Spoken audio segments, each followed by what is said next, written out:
হযরত ওমর রাদিয়াল্লাহু তাআলা আনহু একটু পরীক্ষা করতে চাইলেন রাখাল রে, দেখি একটু বেশি দিলে কাজ হয় কিনা। রাখাল রে এবার ওমর রাদিয়াল্লাহু তাআলা আনহু বলতেছে, ও রাখাল, আমি তোমার কাছে একটা প্রস্তাব দেই, তুমি একটা কাজ করো, একটা দুধওয়ালা ছাগি আমাদেরকে দিয়ে দাও, বিনিময়ে আমরা তোমাকে তার মূল্য দিয়ে দিব।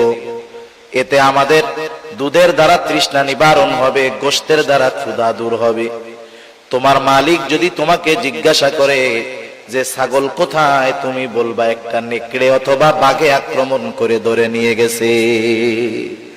এটা স্বাভাবিক, মাঝে মধ্যেই ঘটে। রাখাল বললে মালিক বিশ্বাস করবে। হযরত ওমর রাদিয়াল্লাহু তাআলা আনহু যখন রাখালরে বললেন, রাখাল, তোমাকে আমি কিছু টাকা দিচ্ছি, সম্পদ দিচ্ছি, তুমি ছাগল একটা দিয়ে দাও, তোমার মালিক যদি জিজ্ঞাসা করে তুমি বলবা নেকড়ের পাল আক্রমণ করে একটা ছাগল নিয়ে গেছে, তোমার মালিক সেইটা বিশ্বাস করবে। রাখাল সাথে সাথে হতবাক হয়ে গেল।